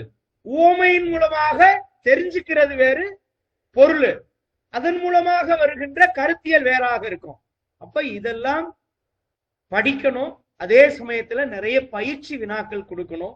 இதுவும் உங்க பாட புத்தகத்துல பெரும்பான்மை இல்லை, அங்கொன்றும் இங்கொன்றுமாக இருக்கிறது. அதை நாம் கூடுதலாக கவனம் செலுத்த வேண்டியது இருக்கு. அதுவும் நாம் நேரடியாகத்தான் வகுப்பில் பார்க்க வேண்டிய தேவை இருக்கிறது. ஒரு 6 பொறுத்தளவிலே முழுக்க முழுக்க அதேதான், தமிழ் சொல்லுதான், பிறமொழி சொற்களுக்கான தமிழ் சொல்லுதான். எத்தனை பாருங்க, நம்ம கடந்த வகுப்புல கடந்த கூறுகள்ல பார்த்ததுதான் அப்படியே கூறியது குரலாக இருக்கிறது. அதுக்கடுத்து கூறு 7. கூறு 7 உங்களுக்கு முழுக்க முழுக்கமாக இலக்கியமும் தமிழ் அறிஞர்களும் தமிழ் தொண்டும் அப்படிங்கிற பகுதி. இது முழுக்க முழுக்க உங்களுடைய பாட புத்தகத்தை அடிப்படையாக வைத்துத்தான் கேட்கப்படுகிறது. இந்த தலைப்புகளை நன்காக படிக்கணும். குறிப்பாக இங்க சொல்லப்பட்டிருக்கக்கூடிய அதிகமாக இடம்பெறக்கூடிய இந்த திருக்குறள், இந்த திருக்குறள்ல நீங்க ஒண்ணு அணி படிக்கணும், இன்னொன்னு அதுக்கான பொருள் படிக்கணும், இன்னொன்னு ஒவ்வொரு சொற்களுக்கான பொருள், குறளுக்கான பொருள். குறிப்பாக மனப்பாடம் செய்ய வேண்டும் என்று ஒவ்வொரு அதிகாரத்திலும் ஒரு சில குறள்கள் கொடுத்திருக்கலாம், அல்லது அதிகாரங்களே கொடுத்திருக்கலாம். அந்த மனனம் செய்யப்பட வேண்டிய குறட்பாக்களையும் அதிகாரங்களையும், அந்த அதிகாரம் என்றால் வெறும் அதிகாரத்தை மட்டும் பார்க்காமல் அந்த அதிகாரம் இடம்பெறக்கூடிய பால் என்ன பால், அல்லது இயல் என்ன இயல், அது எத்தனாவது அதிகாரம், அது எத்தனாவது இயல், அது எத்தனாவது பால் இருக்கிறது, இதையெல்லாம் கொஞ்சம் கூடுதலாக படிக்கணும். வெறுமன பாடப்புத்தகத்தில் இருக்கிறத மட்டும் அப்படியே படிச்சுக்கிறாம, ஒரு குறள் இருக்கு அப்படின்னா அந்த குறள் முதல்ல என்ன அணி, அந்த குறளுக்கான விளக்கம், அந்த குறளினுடைய முடிவு, அந்த குறளினுடைய தொடக்கம், அந்த குறள் சொல்லுகின்ற கருத்தியல் நிலை, இதையெல்லாம் நம்ம பார்க்கணும். குறிப்பாக மனனம் செய்ய வேண்டிய குறட்பாக்களை நன்கு இந்த 4 நிலைகளோடு கவனம் செலுத்தி படிப்பது என்பது சாலச் சிறந்தது. ஏனைய பகுதிகள் எல்லாம் இலக்கியமும் இருக்கிறது, தமிழறிஞர் தமிழ் தொண்டும் என்ற பகுதியும் இருக்கிறது. அதெல்லாம் 6லிருந்து 10ஆம் வகுப்பு வரை என்ற கருத்தியலோடு நிற்காமல் நீங்கள் 12ஆம் வகுப்பு சிறப்பு தமிழ் இந்த 2 பகுதிகளையும் கொஞ்சம் கூடுதலாக படிப்பது என்பது நல்ல பலனை தரும் என்று சொல்லி இந்த வகுப்பை நான் நிறைவு செய்கிறேன். அன்பர்களே, எப்போதுமே நான் அடிக்கடி சொல்வதுண்டு, ஒரு பெரிய கட்டடம் உருவாவதற்கு ஒரு சிறிய செங்கலிலே இருந்துதான் தொடங்கி இருக்க முடியும். A journey of 1000 miles begins with a single steps என்று ஆங்கிலத்திலே சொல்வார்கள். 1000 மைல்களை கடப்பதற்கு கூட ஒரு சிறிய அடிதான் காரணமாக இருக்கும். அம்மி மீது அடி மீது அடி வைத்தால் அம்மி கூட நகரும் என்பதுதான் நம்மளுடைய முன்னோர்கள் சொல்லி சென்ற வாக்கு. எனவே சிறுதுளி பெருவெள்ளம் என்று சொல்வார்கள். அதுபோல நீங்கள் படிப்பது சிறிது சிறிதாக இருந்தாலும் கூட அது காலத்திற்கும் நிற்கும்படியாக படியுங்கள், புரிந்து படியுங்கள், அறிந்து வைத்துக் கொண்டு படியுங்கள். உங்களுக்கான பதவி உங்கள் காலடியில் என்று சொல்லி வாய்ப்புக்கு நன்றி. வணக்கம்.